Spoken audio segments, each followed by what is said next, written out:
Alright, so next thing, ERDLs.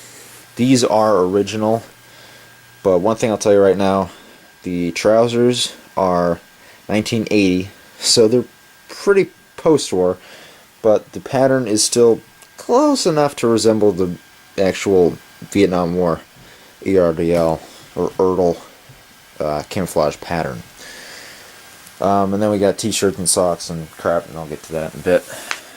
But here, I'm going to go on this side so I'm not blocking the light. Ooh, fell over.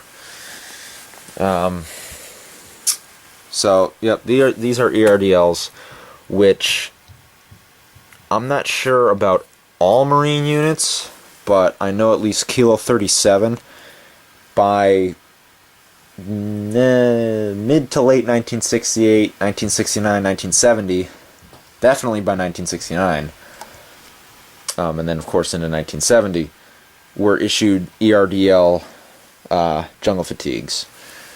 We know this because we have documented picture evidence of them all wearing it by 1970. I mean, by 1969, and then the unit's last year in country was 1970, so they were still wearing it then. And a lot of guys, from seeing pictures, would mix their old OD jungle fatigues with the ERDLs. So you would have, you know, maybe some guys wearing the ERDL pants with the OD jungle shirt, or the ERDL jungle shirt with the OD jungle pants. So it was a mix. And of course they had their jungle boots with them and stuff. They never really changed those.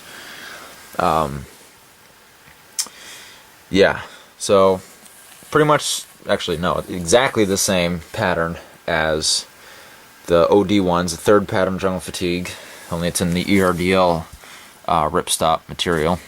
And these aren't original. They're in really nice condition, except for that little hole there, some little like blue paint splatter, and one button missing, but I can easily replace that. And you see the inside here. We got all this original tags up there, and then this one. Where is it? Yeah, this one. Focus. Will it focus? I don't know. But anyway, this shirt is dated. There we go. Is dated 1968. See right there. So that's cool. Yeah, not much to say about it. I mean, it's really nice condition.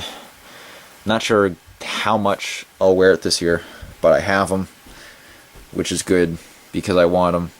Because, you know, the unit historically had them, so you gotta have them. It's just how it is. And plus, like, altogether, like, this whole thing was like $30 on eBay, so how can you go wrong?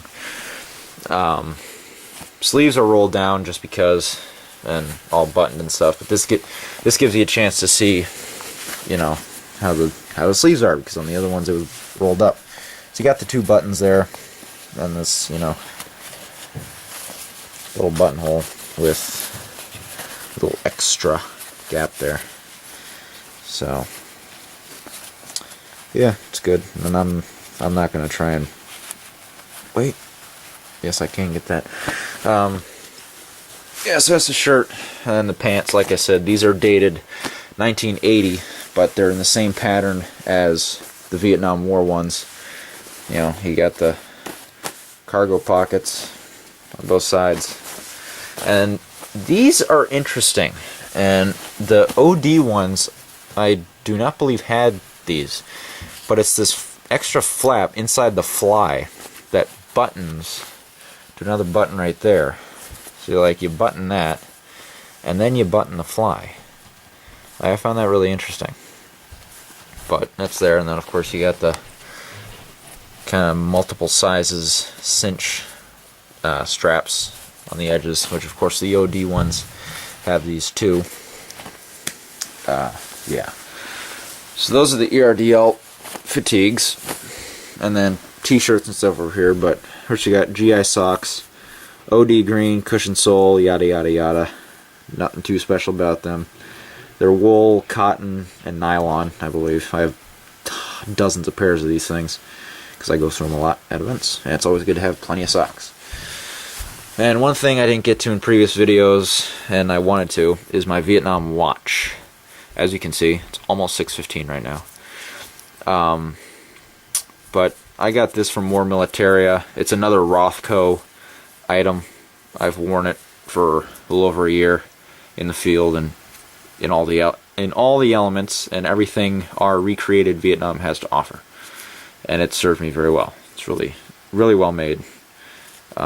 I bought this for $25, and I think they're now charging like $30 for them, which is ridiculous, and I'm glad mine still works. So, yeah, wristwatch. I mean, some guys you've seen will like buckle it to this top buttonhole on their fatigues, and it'll just kind of hang there. Or they'll put it like with this facing the inside of their wrist. I don't do that. I just wear it like a regular watch. So, yeah. White t-shirt.